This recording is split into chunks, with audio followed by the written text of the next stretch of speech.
Après avoir exploré le Vision Cendre, plongé cette fois dans l'univers du brochet avec Julien Imbert, qui nous dévoile sa vision particulière de ce prédateur, à travers ses conseils et son expertise, découvrez quelques clés pour traquer ce géant des eaux. Comment décrirais-tu le brochet? Quelles sont ses principales caractéristiques? Alors le brochet, c'est peut-être bien le poisson le plus connu, et c'est même sûr le plus connu de nos espèces carnassières de nos eaux françaises. Exocidé, c'est un petit crocodile en gros, hein, c'est un poisson longiforme, fuselé pour attaquer. Enfin, c'est purement la tête d'un prédateur pur qu'on a dans nos eaux françaises. C'est un poisson qui est passionnant, moins représenté de nos jours dans nos eaux, mais qui reste le poisson phare de tout pêcheur au leurre. Et de manière générale, le prédateur européen ultime qu'on cherche à pêcher en tant que pêcheur de carnassier. Qu'est-ce qui attire autant les pêcheurs vers cette espèce? Est-ce le combat ou la présence plus importante du brochet dans nos eaux? Alors le brochet attire beaucoup les pêcheurs. Alors, effectivement, il y a un côté combatif, hein. C'est un poisson qui atteint des grosses tailles. Le poisson moyen, c'est 60-80, donc dans beaucoup d'eau. Il y a des eaux où c'est déjà des gros poissons à 80, mais ça atteint jusqu'à 1,20 m, 1,30 m pour les plus gros. On va dire un bon 1,10 m pour le bon nombre de eaux françaises. À partir de ce poids-là, ça reste des gros poissons, ça fait des grosses touches, des gros combats. Donc effectivement, il attire les pêcheurs pour le côté combat de manière générale, mais aussi le côté fulgurant de la touche. On peut le pêcher à mille et une façons au leurre de surface, dans des herbiers, des attaques visuelles. Donc c'est un poisson qui attire et qui en plus de ça permet aussi d'avoir de l'adrénaline. On le prend pas, il se loupe ou on le loupe, mais il attire beaucoup d'émotions et globalement, s'il y a une bonne gestion, on le retrouve déjà dans tous les étangs quasiment. Donc c'est quelque chose, enfin c'est une espèce de poisson qu'on va réussir à trouver quasiment partout, peut-être pas en forte quantité, mais c'est ce qu'on va retrouver principalement sur toutes nos eaux françaises, quoi. Quelles sont les habitudes de chasse du brochet et y a-t-il des moments particuliers où il est le plus actif? Alors, les habitudes de chasse du brochet, ça reste très compliqué. Alors, il y a des périodes où il est plus actif, c'est un poisson d'eau froide, donc déjà il n'aime pas les eaux chaudes, donc il va plutôt fuir les eaux chaudes. Alors, dans les lacs alpins, en période estivale, quand les eaux sont très chaudes en surface, il descend en profondeur, mais sur des eaux, la Sologne, la Vendée, la Loire-Atlantique, où c'est des territoires très peu profonds, la période estivale en général n'est pas très favorable pour le brochet, c'est des poissons qui s'alimentent très peu. Par contre, effectivement, tout le reste de l'année, il reste printemps, automne et hiver très très actif, donc c'est plutôt les périodes où on va plutôt le rechercher. Après, en termes de comportement de chasse, il y a les dires de se dire, il y en a un qui vient toujours à cet arbre-là, quand on le prélève, il y en a un autre qui vient. C'est complètement faux. Le brochet n'est pas grégaire, c'est-à-dire qu'il ne va pas chasser comme des bancs de perche ou des black bass ou des cendres. Par contre, on peut retrouver dans une petite pièce de 25 mètres carrés, là, 15-20 poissons stockés sur un herbier ou sur. Donc, c'est des poissons qui arrivent à cohabiter, qui chassent souvent dans un même banc de blanc. Donc, s'il y a des bonnes densités, on va retrouver des concentrations de brochets très ponctuelles. Et donc, c'est pas se dire il y en a un tous les mètres, ça peut être sur un lac très très grand, d'avoir que quelques hectares où tout est concentré. Donc, c'est plutôt un comportement du poisson localisé suivant les courants, suivant la température, la présence de bouffe, plein de paramètres, où ils sont situés. Après, si la densité est forte, c'est d'insister sur ces zones-là juste à temps qu'il pète un câble, puisque c'est un poisson qui va s'alimenter de manière assez régulière, mais quand même des grosses phases de digestion plus que d'alimentation.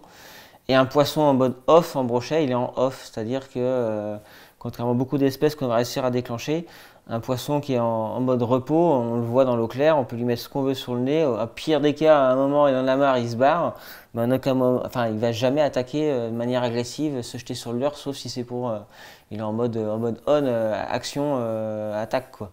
Mais le brochet, non, c'est un des poissons, je dirais, le plus compliqué. Quand ils sont en off, on peut être en Laponie, dans des eaux inconnues, vierges de toute pression de pêche. S'ils sont inactifs, ils le sont et ils le restent, quoi.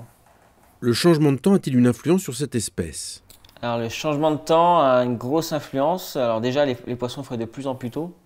Ils ont tendance des fois, même fin janvier, déjà être sur les frayères. Donc ça veut dire que les poissons, c'est comme toute espèce, c'est-à-dire qu'il a la phase où il faut qu'ils bouffent, qu'ils se reproduisent et qu'ils grossissent. Donc les phases de reproduction, ils vont migrer sur des zones. Donc à ces périodes-là, ils sont relativement actifs, mais c'est des poissons pleins d'œufs, donc on évite de trop les chatouiller. Avant, c'était mars, courant mars, donc la période de fermeture, février-avril, on n'allait pas atteindre ces poissons-là plein d'œufs et du coup vulnérables. Donc maintenant, on est plutôt sur des périodes plutôt mi-janvier, on est déjà sur des poissons qui montent sur les frayères, qui sont prêts à lâcher. Donc à des périodes, il faut aussi se dire, on les laisse tranquilles, on ne va pas trop les chatouiller. Après, sur les périodes où ils se reproduisent, c'est un poisson qui se nourrit quasiment pas. Donc à part un ou deux poissons qui auront fini de pondre ou qui sont bien loin de se reproduire, ils se reproduisent pas tous au même instant, hein, sur des grands milieux, et les frais s'étalent sur un mois et demi. Donc entre les premiers et les derniers, il n'y a pas le même comportement. Mais ça, c'est sur les grands biotopes. Donc en général, moi je ne le pêche pas à partir de avant la fraie jusqu'à un bon mois après la fraie. On n'essaye pas trop de les chatouiller, ça sert à rien d'aller toucher des poissons un peu faibles. Après, on commence à les retoucher. Donc en début de saison, c'est des poissons qui sont souvent. C'est les premiers à frayer. Donc derrière, il y a les perches qui rentrent, il y a les poissons blancs. Donc les zones de frayère restent les mêmes. Donc c'est des poissons qui restent relativement proches des bordures, pas très loin de la manne alimentaire qui rentre. Donc toute taille de brochet. Et puis effectivement, donc là, on va être touché dans des profondeurs assez faibles. Après, plus l'eau va se réchauffer, plus les poissons ont tendance à aller fuir un peu ces bas-fonds et reculer. Donc effectivement, tous les juvéniles vont y rester, ils n'ont pas le choix. C'est comme lâcher un verron au milieu d'un lac, hein, il est quasiment sûr de ne pas atteindre la bordure. Un petit brochet il va rester sur les bordures. Et par contre, les gros vont commencer à venir un comportement pélagique, aller sur les cassures, aller gauler des gros gardons, des grosses brèmes, des tanches qui sont plus décalées. Hein. On le voit, les pêcheurs au feeder, ils font ces bourriches-là à 15, 25, 30 mètres du bord ou sur les premières cassures. Donc ces gros brochets-là reculent en général. On les trouve moins sur les bordures. Et puis après, quand on a des eaux l'été qui permettent d'aller les chercher parce qu'ils descendent en profondeur, les lacs alpins, des lacs où il y a des grosses gravières profondes, etc., on peut continuer à aller les pêcher mais en profondeur, en minimisant l'impact effectivement de la manipulation parce que c'est des poissons qui n'aiment pas l'eau chaude. Par contre, dans tous nos étangs ou secteurs où la profondeur est faible, c'est des périodes à partir de juin-juillet là où l'activité se calme réellement jusqu'à mi-septembre, fin septembre, là, tant que les eaux sont à plus de 20 degrés. Là. Les poissons mordent très peu ou sur des faibles créneaux d'activité à un coup du soir exceptionnel où ils pètent tous un câble, empêchant les perches ou les cendres sur des petits leurres. Parce que c'est l'opportunisme qui font qu'ils vont venir taper sur un leurre. Et à partir de l'automne, là, ça commence à revenir intéressant. Ils refont du gras pour l'hiver, les œufs commencent à se développer là. Donc là, ils se remettent vraiment à bouffer sur les concentrations de blanc qui se reforment. Mais de manière générale, voilà, une saison brochet, c'est ça. Enfin, sur nos eaux vendéennes, c'est début de saison, fin de saison. C'est juste que il faut s'adapter sur sa colonne d'eau, sa profondeur. Et puis suivant les eaux, il y a des périodes, effectivement, nous dans nos eaux ligériennes et vendéennes, l'été, le brochet, on n'en voit quasiment pas. Ils sont inactifs et en fin d'été, on retrouve des poissons qui sont très maigres, qui se réalimentent avec difficulté pour refaire du gras avant l'hiver. Mais sinon, le reste de l'année, sur d'autres plans d'eau, il n'y a pas de grande difficulté à aller les rechercher, mais il faut aller les pêcher plus profond, plus pléno, pour faire des beaux poissons en tout cas. Quand tu arrives sur une nouvelle étendue d'eau, par où commences-tu? Quelle zone privilégies-tu? Alors quand j'arrive sur un nouveau plan d'eau, souvent je pêche rivière, étang et lac le brochet. Par habitude, maintenant, je pêche beaucoup les lacs et les grands plans d'eau. J'ai désormais un peu plus de difficulté à aller pêcher une petite rivière quand on a eu l'habitude de pêcher les grands lacs suédois et autres. On a besoin d'immensité, on a besoin d'espace. Qu'est-ce qu'on regarde en premier? Ça va être le courant, la bouffe. Automatiquement, un carnassier va être autour de la manne alimentaire. Donc s'il y a des grosses boules de gardon à un endroit de l'étang ou du lac, les poissons, il y a des grandes chances qu'ils ne soient pas très loin à proximité. Donc je ne vais pas déjà me mettre à l'opposé. Je vais plutôt aller tendance à aller côté où il y a la bouffe. Et puis après, ça va être le vent, ça va être la présence d'herbiers, ça va être la présence d'une cassure. Ça va dépendre de l'époque. Mais chaque époque est différente. Je ne les pêche pas du tout de la même manière. Suivant la saison, en début de saison, c'est beaucoup pêche de bordure, les fonds de baie, les herbiers, etc. pour faire du poisson toute taille confondue. Et si je veux vraiment faire des beaux poissons, en période à partir de juin jusqu'à l'automne, j'ai tendance à beaucoup plus pêcher les cassures.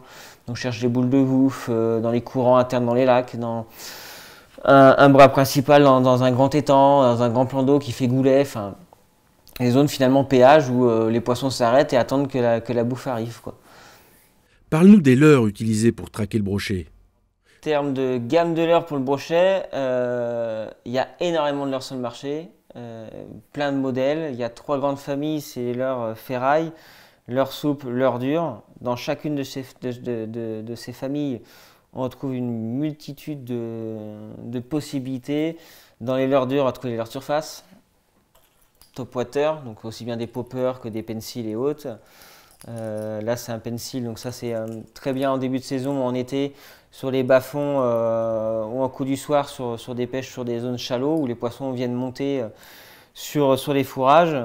Derrière, on va retrouver tout ce qui est forme jerkbait, donc forme assez effilée, donc longue bille, jerkbait et haute. Suspending avec billes, sans billes, grand plongeur, faible plongeur, etc. Donc là, on a le Maverick qui est un très très bon leurre pour le brochet, des petites billes dedans, suspending, qui permet également de faire des pauses, d'aller animer soit au moulinet, soit à la canne et de faire des pauses de plusieurs secondes. Le leurre reste immobile, donc parfois sur des poissons suiveurs, c'est très intéressant. Derrière, il y a toute une gamme de crankbait, lipless et autres. On retrouve également des leurres articulés, donc les styles BX Hummer, donc avec une petite bavette, un mouvement de leurre un peu plus chaloupé, un peu plus poisson malade, animé soit en linéaire, soit avec des petites pauses, avec des petits coups de sion. On va retrouver après des leurres plutôt glide, donc c'est-à-dire sans bavette qu'il faut faire glisser dans l'eau. Donc c'est pas des leurres où il y a une bavette qui va engager une nage et donc dans ce cas-là permettre effectivement juste au moulinet de faire nager le leurre. Là, c'est au pêcheur de l'animer, donc soit par des grandes tirées, soit le jerkant, etc. On va retrouver également des leurres hybrides avec version shad ou version flagelle, donc les X-Rap Peto, X-Rap Otus. Donc suivant l'époque, il y a des différentes tailles. Donc, il y a une grosse quantité de leurres sur les leurres dures. On a oublié plein, mais il y en a beaucoup à présenter et qui fonctionnent très bien. On va trouver tout ce qui est leurre à ferraille. Donc tout ce qui va être aussi à vibration style chatterbait. On a la gamme ferraille, on va dire, avec la palette, donc les Blade Jig. Très bon leurre de prospection rapide sur de l'herbier, sur des cassures, voilà, faire du linéaire, chercher les poissons. On peut aussi bien les laisser se poser au fond, on se les fait ramasser des fois aussi. Donc très bon leurre à avoir dans ces boîtes. On a toute la gamme des spinnerbait. Cuillère, de manière générale, cuillère tournante, cuillère ondulante. On a les Lovo, etc. Dans la gamme Rapala qui restent des indémodables, hein, c'est-à-dire que tout pêcheur de brochet a démarré avec des leurres à ferraille, ondulantes ou tournantes.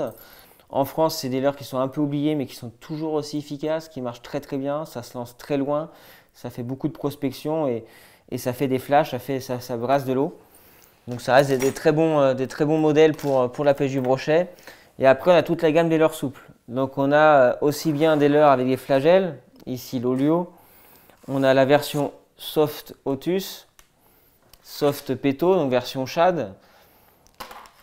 En général, ces leurres-là, Otus avec des têtes plombées. Donc on a toute une gamme de têtes plombées chez VMC. Donc on a encore les frogs qui sont intéressantes puisqu'on a une forte hampe au niveau de l'hameçon. Donc même sur des leurres assez conséquents, on a un hameçon qui ressort bien. Donc par exemple un Kosh Shitty en 5 pouces, on a un hameçon qui sort parfaitement pour pouvoir ferrer et de manière efficace les brochets.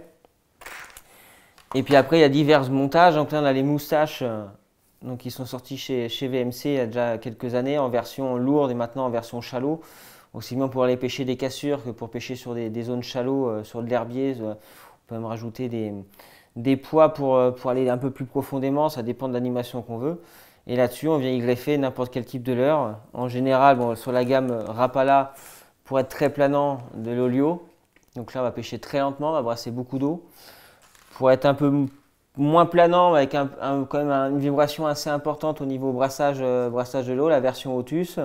Et si on veut quelque chose de beaucoup plus linéaire, brasser un peu d'eau, aller beaucoup plus vite, on a la version Soft Peto. Voilà, on rajoute du volume, on a la tête plombée qui fait office de tête plombée, la version moustache, lestée ou pas, qui va venir brasser de l'eau avec sa forme concave sur le devant. On vient tout simplement visser le leurre. Chez VMC, on a les pack chaînes, c'est juste des montages déjà tout faits avec des tripes qui permettent effectivement de monter son leurre, d'être armé tout de suite. Et puis après, effectivement, on y met absolument ce qu'on veut en termes de leurre, principalement des leurres de 18-20 cm. On est quand même sur l'objectif d'avoir un leurre volumineux qui brasse de l'eau pour la recherche de gros poissons. Et puis derrière, effectivement, classiquement, tout ce qui va être tête plombée là, de manière classique. On a les cavity jig, il y a toute une gamme de têtes plombées et d'armement de façon pour les leurres souples chez VMC qui est conséquente et qui augmente chaque année pour être au plus favorable de tout ce qu'on veut présenter à nos amis carnassiers avec les différentes gammes de leurres souples, formes de leurres souples, vibration et autres. Donc on a chez VMC pas mal de propositions intéressantes pour armer les leurres souples. Et de manière générale, voilà, sur une saison complète, on va tourner sur tous ces types de leurres. Donc là, c'est qu'un petit pourcentage infime de tout ce qu'on peut retrouver sur le marché et sur la gamme Rapala plus précisément. Mais en jonglant sur voilà, tous ces types de leurres-là, finalement, il faut juste trouver la colorie, la vibration, la vitesse, la sonorité. Mais tout peut prendre à chaque sortie si les poissons sont actifs et il faut juste adapter effectivement son leurre au type de poste. Le brochet a la réputation de connaître des périodes d'inactivité complète. Comment t'y prends-tu pour déjouer la méfiance des brochets difficiles? Alors quand les brochets sont difficiles, c'est là que c'est le plus intéressant à pêcher, puisque là c'est pas juste lancer un leurre et puis il a faim, il vient dessus, il le claque, on prend une grosse touche dans la canne et on ferre et souvent c'est bien piqué. Poisson difficile, c'est poisson suiveur. Poisson un peu timide, donc ça va être des poissons qui vont falloir donner un peu de temps de réaction, donc ça va être des leurres suspending par exemple si on pêche au leurre dur. J'ai fait à l'époque de la compétition et en loisir des très belles manches et des très bonnes réussites avec des leurres suspending comme le Maverick. Les brochets prennent à la pause, c'est-à-dire qu'on redémarre, soit on prend un toc dans la canne dans le mou, donc là on ferre, il n'y a pas de problème, soit quand on redémarre au moulinet, on est déjà pendu, le poisson il l'a aspiré. Donc sur poisson difficile, tout ce qui est leurre suspending et le Maverick en est un, permet d'être efficace sur ces poissons-là. Et derrière, après, ça va être, des fois, ça va être pêché plus petit, donc Crush City, les Kickman sur des poissons compliqués qui sont posés au fond, petites bouchées, juste à les présenter là, quand ils sont ciblés sur des petites proies en automne là. Ça sert à rien forcément de pêcher gros leurre 20 cm pour le brochet. On prend aussi bien des gros brochets avec des leurres de 6 cm ou 10 cm qu'avec des très gros leurres. Donc gratter avec des leurres beaucoup plus petits, beaucoup plus lents, jouer un peu à racler le fond, faire des pauses, faire des petites tractions un peu molles pour essayer de décider un poisson. Mais des fois, on a beau essayer de chercher, tourner sur les types de présentation, les vitesses, les modèles. Quand ils sont en off, on peut être dans les meilleures eaux du monde, on peut être le meilleur pêcheur du monde. Si les brochets veulent pas, ils veulent pas, quoi. Peux-tu nous parler d'un moment particulier de pêche au brochet qui t'a marqué? En gros moment brochet, alors j'en ai beaucoup. J'ai aussi bien de mon premier brochet que j'avais pris avec une canne en bambou au vif à l'époque. Il faisait 44 cm, mais c'était un moment exceptionnel et je garderai toujours cette image de ce poisson, ce départ avec ce flotteur. Je suis assez catégorique là-dessus, c'est-à-dire que beaucoup de pêcheurs disent j'ai pas pris mon métré, etc. Brochet d'1 mètre. Qu'il fasse 98 ou 102, pour moi c'est le même poisson, on joue sur un 2 cm. C'est la même génération, ça reste de très beaux poissons, même à 95-98. Faut pas se dire j'ai pas fait mon métré, je suis mauvais, non.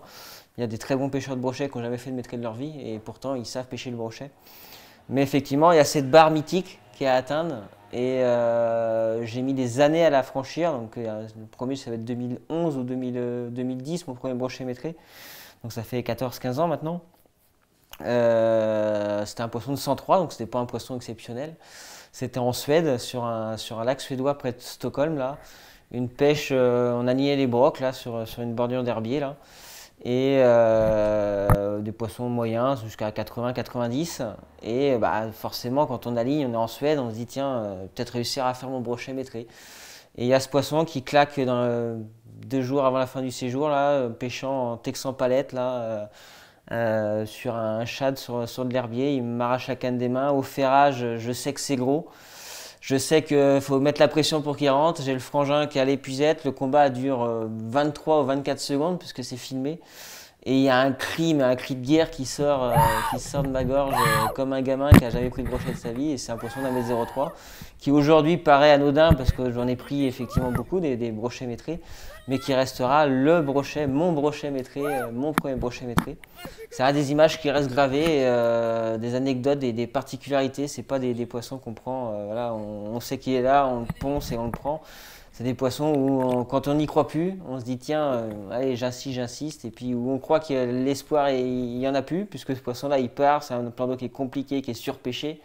On sait qu'on n'a qu'une chance, et ce poisson-là, un petit coup à l'arrache, à 5 mètres de la bordure, et le poisson, il prend, quoi. As-tu un conseil pour quelqu'un qui souhaite débuter la pêche du brochet?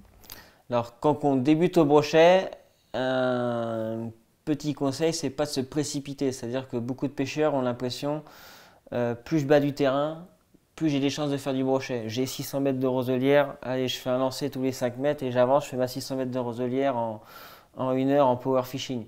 Ça marche effectivement quand les poissons sont très actifs. Mais vu que souvent c'est des poissons, on a des micro-concentrations, des pics d'activité, faut pas hésiter à prendre son temps. Le lac il fait 10 hectares, 20 hectares, 30 hectares, c'est déjà beaucoup de surface à prendre. Et si on cherche le lièvre, eh ben, à un moment de temps, quand ça va se mettre en activité, on ne sera pas au bon endroit au bon moment. Il faut mieux essayer de se dire, là j'ai une zone qui est bien, il y a un plateau, il y a de la bouffe, il y a une structure et autres. Il y a sûrement des brochets et au lieu d'aller courir partout sur le plan d'eau, s'il ne se fait rien en plus, eh ben, plutôt essayer de travailler quelques hectares, un petit linéaire qui paraît bien parce que c'est obligé qu'il y en a un là. Et insister, tourner, y revenir plusieurs fois dans la journée pour essayer de trouver, au moment où ils vont se mettre en activité, je serai potentiellement sur la zone qui me paraît être la meilleure. Et dans quel cas, s'il y en a 3 à prendre, je prendrai peut-être les 3 et que si j'avais été 500 mètres plus loin, 800 mètres plus loin, je les aurais pas pris. Mais quand le poisson est compliqué, je pense qu'il est préférable de travailler une zone, d'attendre le pic d'activité et quand il se passe, même s'il est court, on peut peut-être prendre 1, 2, 3 poissons, parfois plus. Chez Rapala, on a souvent tendance à dire que la pêche du brochet, c'est 50% de mental. Donc ce côté à insister, à se dire je reste concentré, il va se passer quelque chose. Et 50% dans le ferrage. Donc si on n'a pas les 50% de mental, on peut avoir le ferrage, mais si on n'est pas sur la zone, ça peut être compliqué. Mais si on a ce mental-là et qu'on reste concentré, et que quand on prend cette touche, qu'il soit petit ou gros, peu importe la taille, on a un bon ferrage, en théorie, le poisson il est pris, quoi. Donc ça, c'est un adage de chez Rapala qui est super important et qui tient à l'équipe Rapala. 50% mental, 50% ferrage. Pas parler trop vite. Non, non, très bien.